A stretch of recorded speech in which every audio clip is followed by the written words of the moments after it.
This is Keys to the Shop, episode 311, Why Your Coffee Shop Needs Open Book Management with Larry Chase. Well, hey everybody, and welcome to another episode of Keys to the Shop, where we give you insights, inspiration, and the tools you need to grow as a coffee service professional. My name is Chris DeFirio. I'm your host for the show. Thanks a lot for joining me today.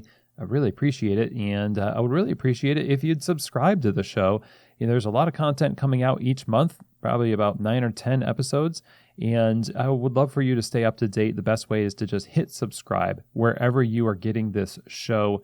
And now I want to let you know that on top of doing this podcast, Keys to the Shop also offers consulting and coaching for you and your business. If you want to take your business to the next level, you want to improve your hospitality, your quality, your management of your people, the operations of your business. If you're looking to scale your business or just get some coaching for yourself, there are a lot of ways that Keys to the Shop Consulting can help you in those areas and much more. Whether we're talking about remote structured consultation or working with you on site at your cafe, I would love to talk with you about what's going on in your business and how Keys to the Shop Consulting might be able to help you. To set up a free discovery call, just email chris@keystotheshop.com and we can talk about if working with Keys to the Shop Consulting is the right fit for you. Again, that email for Keys to the Shop Consulting, chris@keystotheshop.com.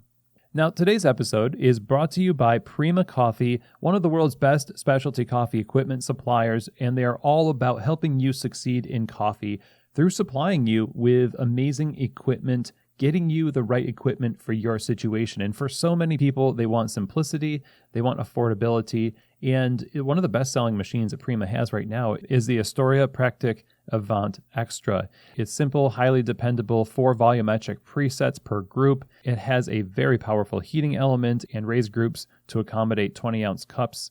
And if you use the code KEYS5, that's KEYS and the number 5, you get 5% off this machine. And any other purchase at Prima Coffee, go to prima-coffee.com/keys to check this machine out and anything else you need for operating a great shop. Today's episode is also brought to you by the Barista Series from Pacific. This is the line of plant-based performance beverages that is the world leader as far as excellence and standards for quality. It is created for and by baristas, world-class baristas. So you know that the Barista Series will perform on your bar the way you always hoped a plant-based beverage would. It stands up to the heat from steaming, has amazing silky texture, and keeps the flavor balance focused on the coffee. Go to pacificfoodservice.com to get these in your store. Try it for yourself.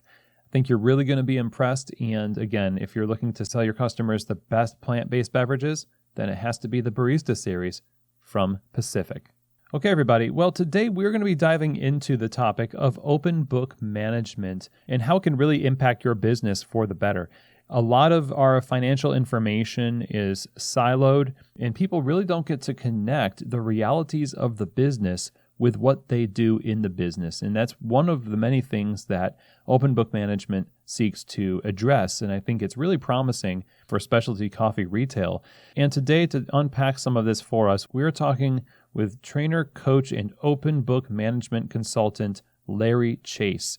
Larry Chase is a longtime professional beer brewer ever since 1997. He has worked in and led production in some of the world's best breweries. He is a longtime board member at the Brewers Association, where he was a committee member on executive and finance and was the treasurer and financial committee chair for 6 years. Breaking down complex topics into simple terms and helping bring understanding is exactly the kind of work that he did his entire brewing career, with helping people understand the core basics of brewing, teaching people, customers, service staff, interns, and assistants in support of their growth. And that's what Larry is going to do for us today as we explore the idea of open book management, what it is, what it can accomplish for our businesses, why it makes sense for our businesses, how to get started, and much more. I'm really excited to present this to you. I think it can potentially lead to something really cool in our coffee shops. So let's get right to it. Here now is my conversation on open book management with Larry Chase. All right, Larry, welcome to Keys to the Shop. So glad to have you on the show. How are you doing today? Oh, it's fantastic. It's snowing here in Casper, Wyoming, and that's good for life. Oh man, I'm jealous, kind of jealous. I mean, I say that, but when snow hits Kentucky, I probably will take that back. But good for you. So I'm really intrigued by today's topic. You have, I know, a long history in the financial world. It's always been an interest of yours, and now, and also in leadership, and the topics of leadership and management. And you've been involved with the Brewers Association for a long time. You're really especially into open book management. I'm just curious to give us a little bit of a background of your professional evolution and kind of what guided you towards this current pursuit? I started out as a professional brewer. I've been a professional brewer for 25 years. And that's one thing that I thought was really cool about, talking with you today is that I think there's a lot of crossover and similarity between craft brewers and what I'm going to call it craft roasters and small coffee shops do. We're both making these incredible beverages that have a lot of nuance and flavor about them. And at the same time, the business is difficult. It's not the easiest thing in the world to turn a profit. So craft brewer for 25 years and a brewer, I've always had an interest in financials and money. I think I was telling you earlier, I was the junior class treasurer in high school. So numbers have always been of interest to me. In my roles as a brewer, I would usually be at the management level where I would see the P&Ls, the income statements on a monthly basis or quarterly basis, yet nobody ever really explained them to me. You always simply had to pick it up as you went along. Now, I already had that interest in it, so I did a lot of outside reading and learning on my own. Yet, what I came to learn is that so much of what I experienced as a brewer in management leadership roles was really what we would call open book reporting. Because as we'll talk about later, there's a big difference between open book management and open book reporting. So a lot of companies will be out there and they'll say, oh yeah, we do open book management. We open up our books to our employees. Yet in the end, all they're doing is saying, okay, yeah, you can look at the P&L. Yet there's so much more to it. And we'll dive into that, I'm sure. And so when I figured that out and I started learning about this open book management, it was actually at a craft brewers conference in Austin, Texas. And Kim Jordan of New Belgium Brewing, Wynn Odell of Odell Brewing, and I think there was a woman from Alaska Brewing. They did a panel seminar on open book management, and it was my first aha moment of, oh wow, this is cool stuff. This is what it can be, and that led me down the road. I think it was Kim who introduced me to the book, The Great Game of Business by Jack Stack. So I read that book. I actually listened to it on audio as well. Began following their blogs. And so when I got to a point in my brewing career where I realized that I was really done doing the day-to-day hands-on brewery work, and I really wanted to focus on how can I help other breweries be better. One of the things that's really important to me is organizational health and culture. Because I've experienced organizations and been a part of organizations where they were very healthy and we had a great culture.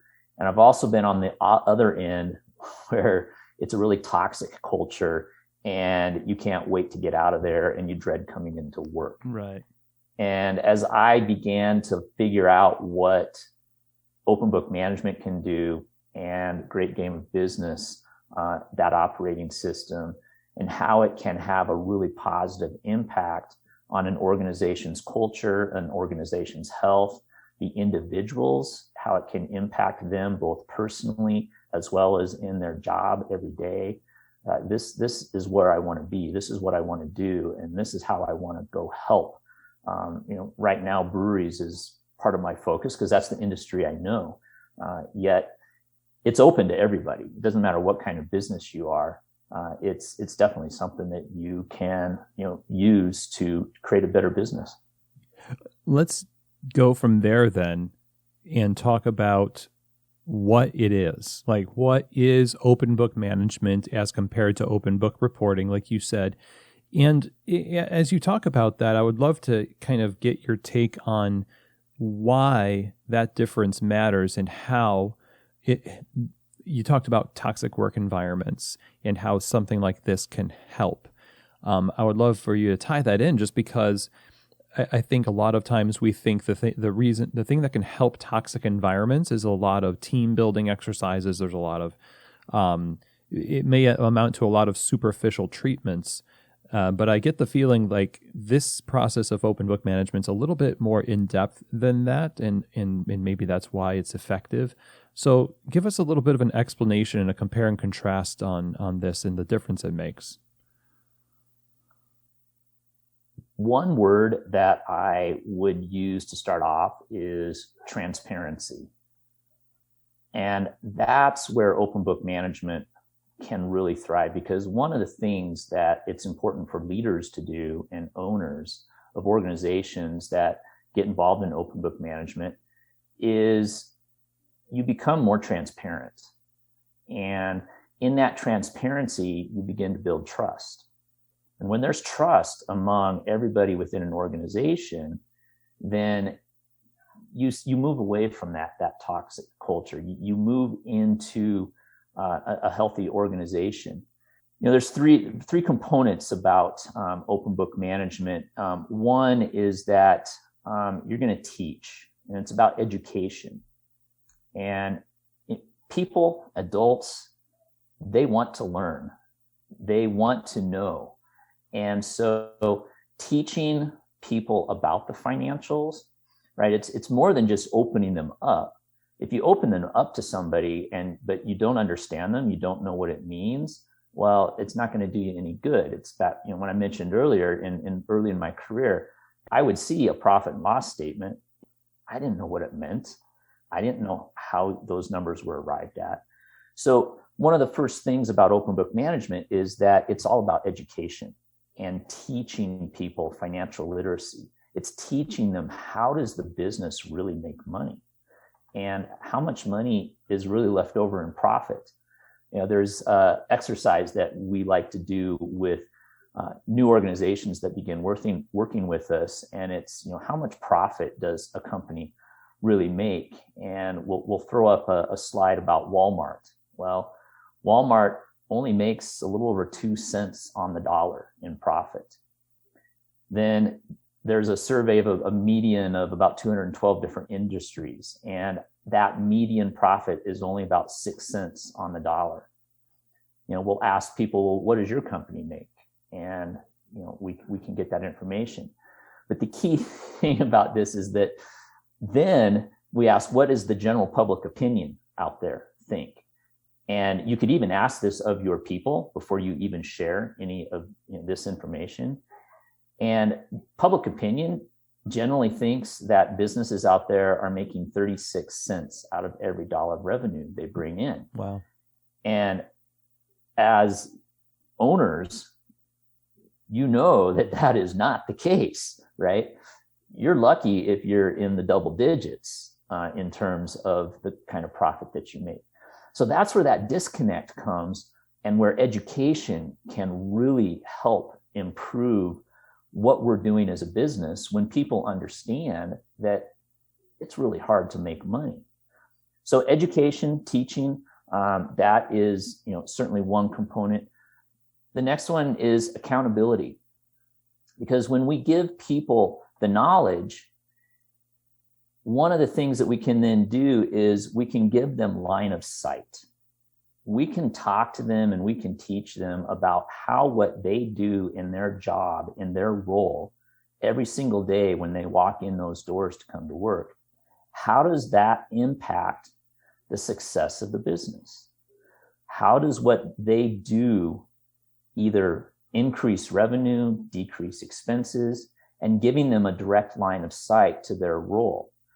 There's a story that comes out of a organization. It was a county government county that was doing work in implementing open book management. And part of this education process, there was a janitor who came back to one of his supervisors or the coach and said, "Hey, I look at what the improvement I've just made." And the improvement was they would get these drums, 55-gallon drums of cleaning chemical. Well, for years and years and years, he and his compatriots would use that cleaning chemical direct from the drum in all of their work.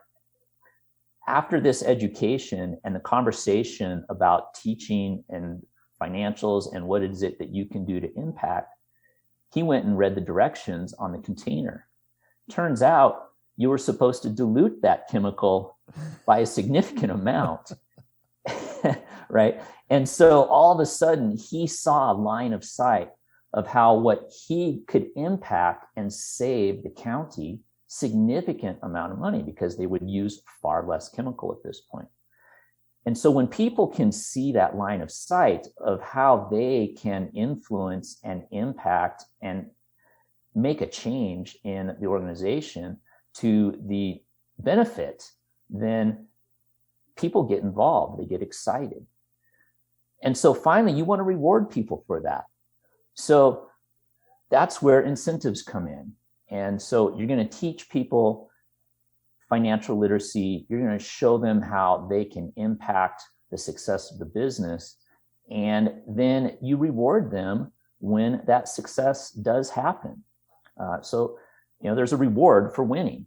And that is then, ties up this whole concept together of how we can tie education, accountability, and incentives all into an operational system in order to build a great organization. Well put. Yeah. I like that it ends up talking about reward, because my first thought was, how do you get this to work in a way where people are motivated sometimes to give their employees, like, hey, this speech about, everything you do does impact the business. The better we do, the better you do. But there's no real process behind how to reward that in the business. And people know that. And so they don't feel motivated because there's no reward or direct line to what they do. And they see the business improving. But oftentimes, I know this is true in cafes, owners will take, the profitability of their shops and use that profitability for the benefit of opening more shops, expanding operations, buying new equipment, but people aren't getting raises, and so they see a history of owners not really taking into account them and their contributions that contributed to the profitability, and so they kind of give up. Teaching it as this holistic, like the 3 steps that you were talking about is very good. When you find yourself talking to people about this, when people try to implement this that have not been, and maybe they fall into the category of owners or operators that I just mentioned, is there how much of a uphill battle is it to overcome sort of the history and the reputation that the organization has had in the past of not doing those things, not rewarding and the like? It can certainly be a challenge. And like I think all things in business, in life, it's really incumbent and important for the leadership to be 100% behind it. Because when we as individuals see the person report to, the owner, not living out the values of the organization or doing the opposite of what it is that they said, of course, we lose trust, right? So one of the key things when it comes to the leadership is that leaders and owners really have to be upfront with their employees and their staff, and they have to be vulnerable. They have to say, I need your help. I can't do it all by myself. And to be willing to ask for that help, they've got to have humility by saying, I don't have all the answers, and it's your help that is going to help us find those answers to making it work. Being a servant leader, which is being focused on the organization and being focused on what is the needs of that organization and the team and what's important for them, as opposed to yourself. And one of the things I think about in leadership, and I first learned this when I was reading the book Scaling Up by Vern Harnish, is that instead of thinking of the people who work under you as your direct reports, think of them as your direct supports. Like, it's your job as a leader to make your employees' roles easier and to help them achieve what it is that they're after and to do. And then courage, you got to have courage. You got to be ready to open up and release control. And so when a leader begins showing these 4 different traits, I think that the challenges you talked about, Chris, of perhaps an organization that has done things differently in the past, the leader begins living these things, and people will figure it out and they'll begin to come along.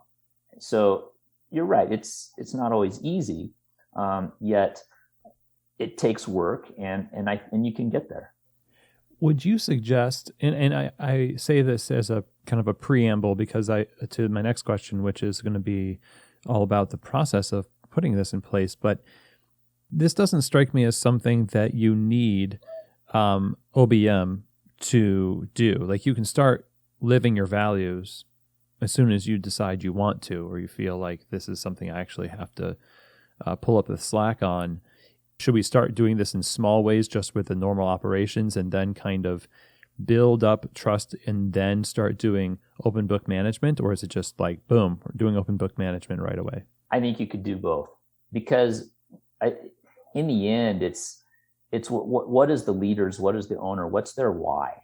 Why are they doing this? And when they share that why with everybody and on their team, and if, again, you got to live that why, but people want to know the why before the how. That's going to be a much bigger driver for them. So you could launch into this, cold turkey, as it were. It's still important, though, that the leader and the owner and management team reflect upon, these different leadership traits and what their true why is, and that they let people know this, and that they begin doing it. You could also, as you suggested, start doing it in small doses here and there, definitely, if you want to build up to it. So I think both ways are certainly feasible. I think in terms of implementing the Great Game or Open Book Management operating system of running your business, the faster that you can get up and going, the better. Because one of the things that happens with this is you see financial results much quicker. You begin to change your culture. And would you rather do that today, or would you rather do that a year from now?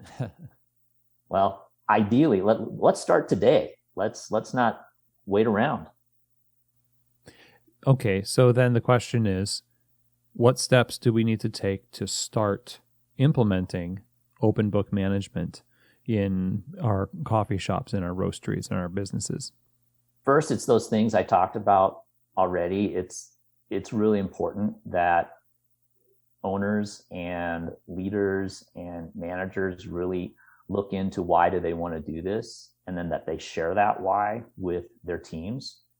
It's important that they address those leadership traits. One of the things that is a good exercise to do when you think about being vulnerable, humility, having that servant leadership, showing courage, is sitting down and writing out your starts, your stops, and your continues. Because more than likely on all 4 of those traits, you're already doing something, right? So let's continue doing those things that you're already doing. But then think about what do I need to start doing in order to start showing these kinds of traits? And then likewise, you're probably doing some things that are detrimental, right? So let's stop those things. So that's a good way to get started, is really addressing it to yourself and saying, what do I need to start doing? What should I stop doing? And hey, I'm already doing some good things, so let's continue doing those. So addressing your own leadership, addressing your why behind it. Financial literacy then is definitely next. And that's about teaching people about the business. How does your business make money? Show people a really simplified P&L. Where does your revenue come from? Is it primarily from counter coffee sales? Or do you also have bulk coffee that you sell because you roast it? So maybe you've got two sources of revenue. Show those. What are the costs that go into doing that in terms of getting down to your gross profit, right? So pretty simple. And then there's always expenses in the accounting world. They're called selling general administrative expenses, but that's your rent. That's paying the accountant. That's paying your legal fees. It's utilities. You've got those expenses until you get down to the bottom line. So show people what that simplified P&L is for your company, and then show them that you're not making 36 cents on the dollar.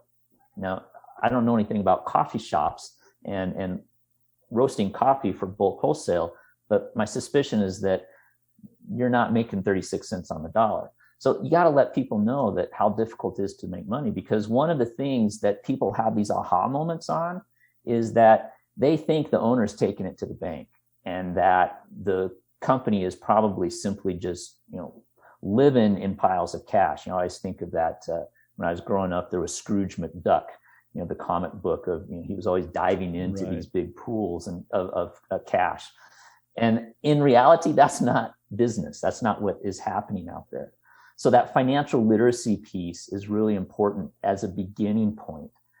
Financial literacy never ends though, right? It's continuous, and you always have to be teaching. And so you can't just stop and assume that everybody now knows it, because there's always more to learn. There's always more to understanding. How does this business function, and how does it make money? So that financial literacy piece is important. And then you get to giving people line of sight, showing them how they themselves, now that they've got a little bit of financial literacy, what do they do in their roles that can help impact the business? One of the things we talk about in the Great Game of Business is we call them mini games.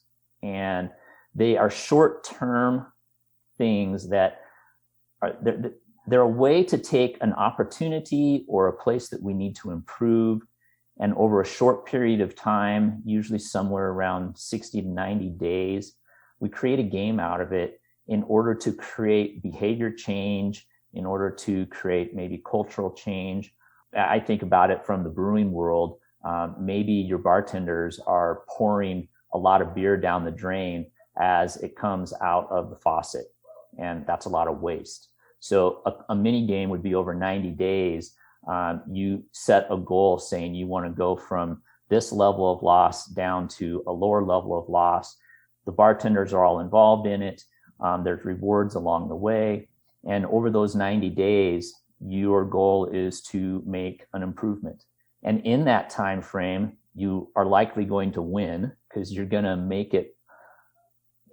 You're doing this as a team effort, and you get to the end of that 90 days, and those behaviors that you began to instill as people played this little game, you're now going to continue those behaviors down the path, right? So you've now improved and kept things going. That's a big part of creating that change, is winning. And one of the reasons we do mini games is because we want to win soon, and we want to win often. Mm-hmm. Because when you start to develop that winning culture, then everybody is buying in to the bigger goal of winning further down the line as you teach your financial education and people become more involved in understanding how the company makes money long term. Right. And so they're seeing those rewards also in frequent small ways as well. Exactly. Yes. Yeah. Right. Yeah. And it's those rewards, I think, that really, not to harp on it too much, but there is a certain sense in which owners, out of frustration, will use, I would say maybe this is open book reporting, where it says basically, you see what's happening here, so don't ask me any more questions about getting a raise. Or like this is our way of basically saying in a nice way, like don't talk about this anymore, shut up, right. And with open book management, what you're doing is you're giving employees, you can give employees the power to create their own wages, their own raises. Because one of the things we haven't talked about yet is that whereas open book reporting is looking at the past, this is what happened, true open book management is about forecasting and making the future happen. And that's where employees get involved when they can understand how the business runs and operates. They understand how their role impacts that.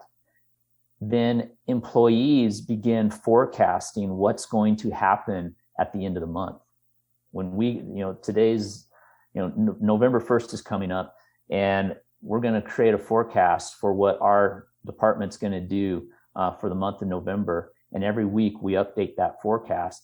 And what you're now doing is you are showing people how they can impact the future, as opposed to simply showing them, well, yeah, this is what happened in the past, right? We can't do anything about the past. It's done, taken care of.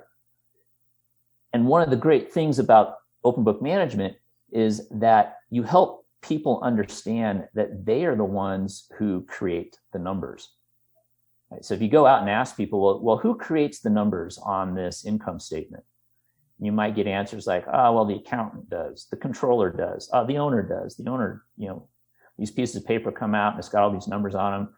I don't know where they come from, but probably comes from that guy in the back office typing on the computer. When in reality, it's the employees and what they do every day. They're the ones who are actually creating those numbers. So give them the power to affect those numbers by teaching them how they can do that, by having them forecast what it is that they're going to do. And when they hit that, you reward them for having actually done it. I imagine resourcing them as well to be able to do that, rather than just saying, well, you have the power to do this, go ahead and do it. And I'm going to sit back and see if this will be a test for you. Rather, it seems like you would have to be involved in giving them the tools to actually affect change also. Oh, very much so. Very much so. That goes back to thinking of your employees as your direct supports. How are you going to help them achieve what you're all set out to do? Right? Because you're on this as a team together to win the game at the end of the month or the end of the year or the end of the decade, whatever you're shooting for. What does tracking look like for this in terms of frequency and tracking progress? Because logistically, thinking about this is another element of management that we have to take on to track the progress of certain mini games, as you say, and other initiatives that we choose to take on. How significant of a change would this be in the schedule of a busy manager or owner? I'm going to say it. Yeah, there's some change. You have to keep in mind that this is everybody making it happen. It's not just the owner. It's not just the manager out there doing it. You are involving everybody. And that's the key component of all of this, is that people are going to support what they help create. So we talked about mini games earlier, and it's not the manager out there designing the mini game. It's the staff who are going to be involved in the mini game who are designing it, because if they create it, they're going to help support it. In terms of time commitment under the great game model, there's a weekly huddle where these forecast numbers are shared with everybody. Depending on the size of the company, you got a small company of only 10 or 15 people. Okay, maybe everybody's there in the huddle, and the huddle takes 30 minutes. You have a large company of 50 people with different departments. Well, maybe you have 3 different departmental huddles before the main huddle, and then it's only perhaps the leadership team who oversee those departments who come into the main huddle and put forth these forecasts. So I'm not going to say there's not work to be done, but one of the ways I think about it is, and I'm going to go back to my brewing career, and when I would be in a brew day and I know that there is something that's important for me to add to the process in order to improve the quality of the beer, make an operational change in order to make the beer better. Sometimes when I first started doing that, I'd say, why am I doing this? This takes extra time. It's not fitting into the scheme of the day. And then you do it 3 times, 5 times, 10 times. And all of a sudden you realize, well, this is just normal. Why did I ever think that this was difficult and extra work? Same thing here. When you begin to institute something new, of course, it's going to take extra time as you learn how to fit it into your daily routine and your operation. Yet as you move on and move forward, you get to that point, you're like, wow, I can't believe that I ever thought that this was going to be a hassle. You just the absorb forecast it a little bit. Right. We talk about forecasting, and what companies do, we really make sure that companies know that when they start forecasting, it's really more like forecasting, right? Because you haven't done it before. And in order to make forecasts, you have to take past knowledge and whatever research you've done in order to make a forecast. Well, those first forecasts, maybe for the first 3-4 months, they're not going to be that great. They're going to be poor, hence the forecasting. Yet the more you do it, that repetition, you get better at it because you learn from every time that you make a forecast, and then it doesn't quite turn out the way you forecast it. So you learn from it and you get better as you go. So you mentioned that the mini games are chosen by the staff as initiatives that they want to, take ownership over, so that they then see the benefit and how they have this direct line to impact the business. However, there's also, something to be said for the owners and operators see the big, some glaring problems with the business and would want to say, okay, we want everybody to work on this. Like you mentioned, overpouring or too much beer loss, right? Now, I might be sitting there thinking, okay, I could have them choose that, but they're doing that and they don't think that that's wrong. So how much do I direct the process of choosing the initiatives versus having them just choose it in a vacuum? I think the key there is to involve people. If an owner, leader, manager of a coffee shop sees a bigger problem that it seems like the employees aren't seeing, the first thing is, how can you show them what the problem is? How can you show them how this problem negatively impacts the organization? And so that's back to the education piece. Once you've shown them and you see some light bulbs going on, then everybody's now on the same page of how can we improve this? What is it that we can do better? And that's where you defer then to the employees on the front lines. They're going to have the ideas on how things can be different, on how things can be made better. And I think that comes back to, that leadership trait of, being humble and saying, I don't have all the answers. I see that this is an issue. I don't know how we're going to solve it. I need your help. I like that. Yeah. And I think we're fond of saying that on the show here. The people who work in the organization often know the problems and bottlenecks and other things like that a lot better than the administrative staff do, because they have to work within the system that's been created all the time. Now, you might have like this high-end view, like 30,000-foot view of the other issues regarding like labor cost percentages and things like that.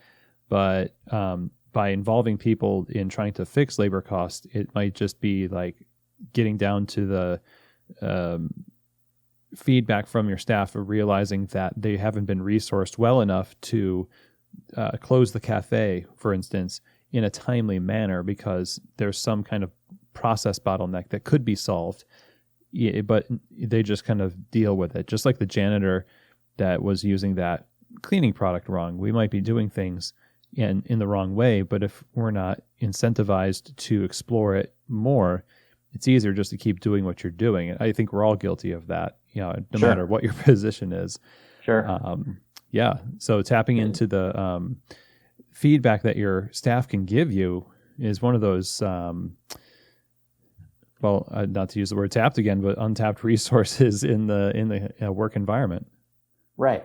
One thing that I haven't mentioned yet, and it's a key component of open book management, is that when you look at a profit and loss statement, there's different lines. There's the revenue lines, there's the cost of goods sold lines, there's all the expense lines.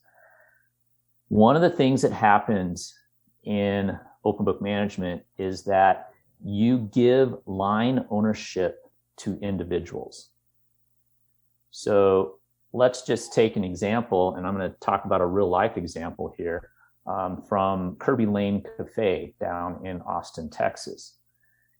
They are an organization that has multiple locations, small little diners, and one of their employees was given the smallwares line.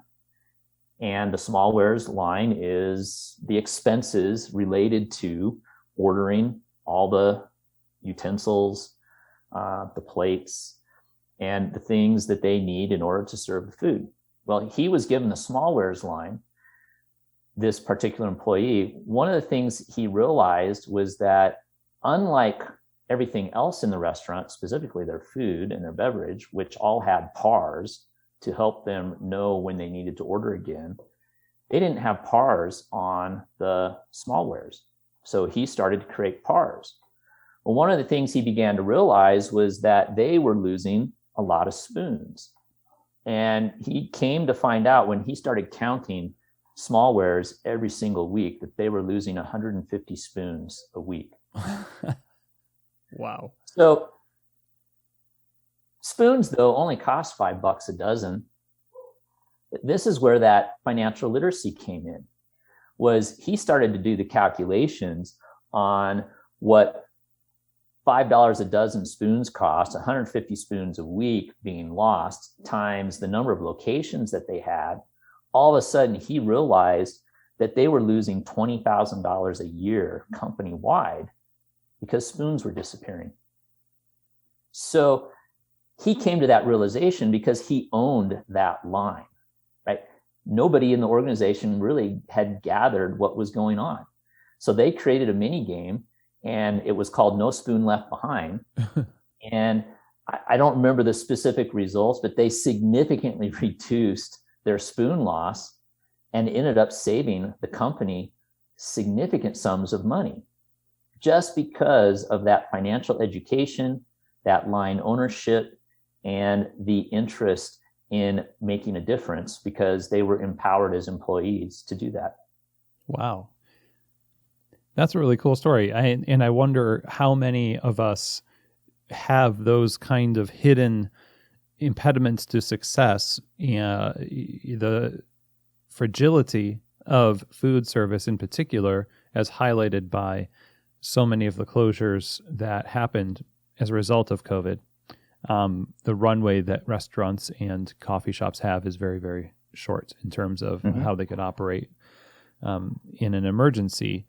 The efficiencies that we don't realize we have, I guess we don't miss because we look at what we have and say, this is what it is. And I can imagine some people may even say, well, my cafe is doing just fine. We're not really hurting. And unless we were hurting, then when it's time for me to be in pain, when I feel the pain, maybe I'll do something like open book management, or it doesn't even have to be OBM. It could be something just in general, just do something.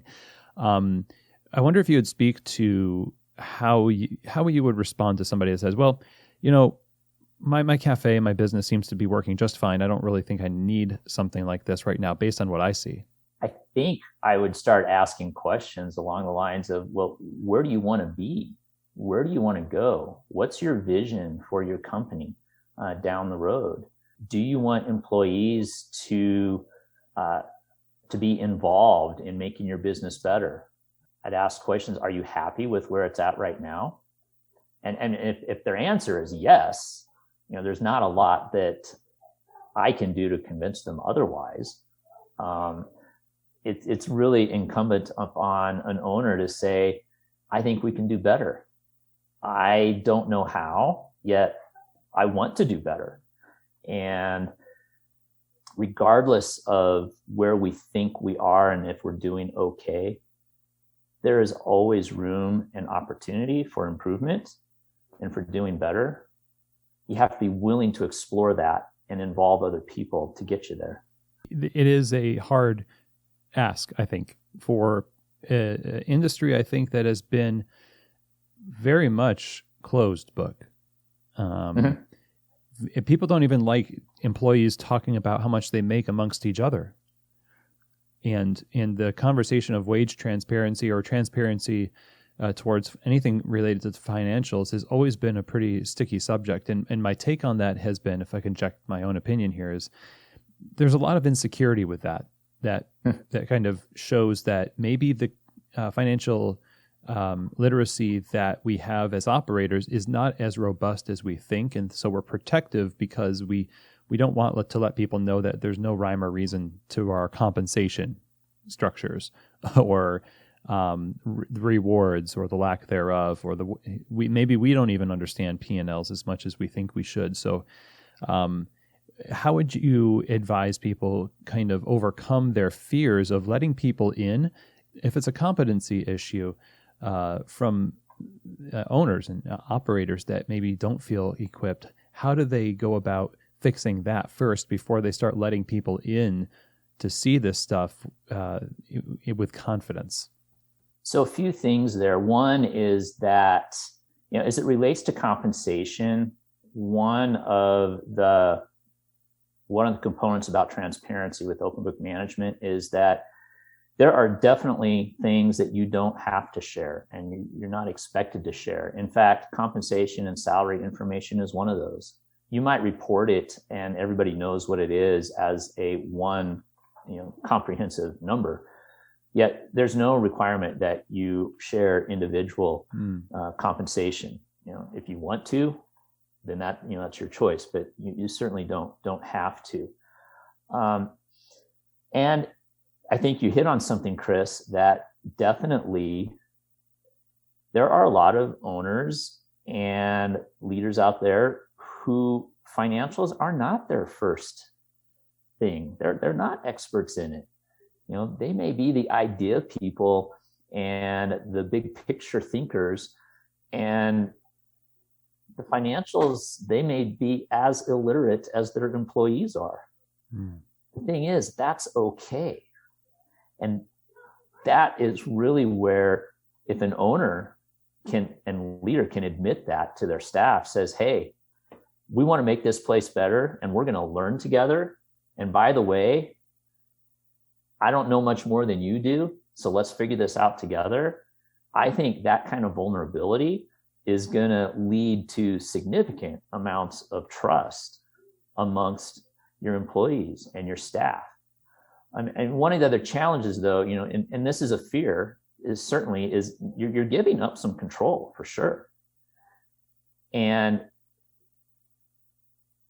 you have to be willing to say, I said this before, that you don't have all the answers and that you got to be willing to ask for help and give up some of that control. one of the mantras that Great Game always talks about is that it's pretty easy to stop one person. It's really difficult to stop 100. And I'll also go back to a story from a brewer friend of mine who implemented the Great Game system in his brewery about 2 years ago. And one of the things that he said to his staff later on was that he felt guilty for what he perceived as putting all kinds of pressure on them. Because instead of him being the sole decision maker and the one who all the problems were coming to him, and he was the one not sleeping at night, all of that was now dispersed and spread out amongst his staff. And he felt guilty for, quote, putting that on them. Yet when he shared that with them, they were like, oh, heck no. We are so glad to know where the company is. We are so glad that we have the ability to be able to help make it better, and that, we don't have to depend upon you, for everything that we are trying to do here. So I don't have a solution for owners and leaders of how they can, get past that fear of giving up control. Yet it's a very freeing thing when you actually do it. Just got to step out and do it, right? Yeah, exactly. This does seem like a really promising method of introducing trust or in elevating trust. And we're fond of talking about how coffee shop spaces, any kind of team-based business, it's a co-created entity, and how well it's created is up to us. It's always going to be co-created. It's just the quality of it will depend on the intentionality you have in doing that.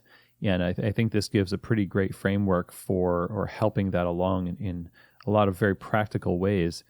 So I really appreciate you joining us on the show to talk about this. I think it's enormously helpful. How can we stay in touch with you and then learn more about open book management and putting it to practice in our stores? Well, first of all, you can go to greatgame.com. That's the website for the Great Game of Business. And there's the Great Game of Business book. There's Get in the Game, which is the more practical side of how to implement. Me personally, I'm a Great Game coach. So you can contact me. I suppose you'll be able to share email and phone numbers somewhere on your podcast site. And so those would be some places to start and looking into it. Yeah, for sure. We'll link up to those in the show notes, and it would be great. Yeah, I'm sure that lots of cafes could certainly benefit from this. So, Larry, again, awesome to talk to you, and thank you for sharing on the show. Oh, my pleasure. Okay, everyone. Well, that was a really interesting conversation. I definitely want to personally learn a lot more about the subject of open book management, and I hope that's the way you feel too. From this conversation, I hope that we just walk away with the idea that involving staff in the financials and in the way that the business works is the path forward.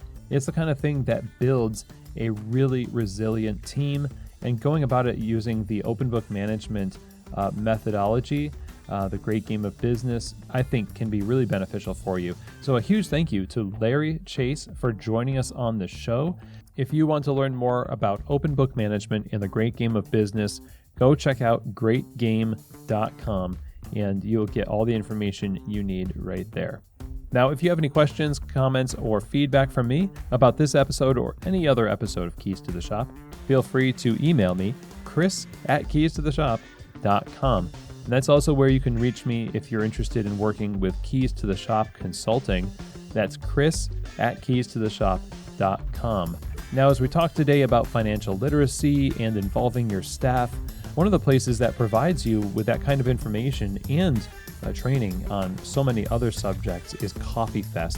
For over 25 years, Coffee Fest has been the number one event to go to if you're interested in being equipped to be successful in specialty coffee retail. So go check them out over at coffeefest.com. This show is airing right before the Portland show, the last one of 2021. That's the 5th and 6th of November. So maybe I'll see you there at the show. Again, for more information on the greatness you can expect from a Coffee Fest experience, go to coffeefest.com. And with that, that is the end of our show today, everybody. Thank you so much for taking the time to join me. Don't forget to subscribe, share these episodes with a friend, and I hope you have a lovely day. Thanks. And as always, I hope that this episode has truly given you keys to the shop.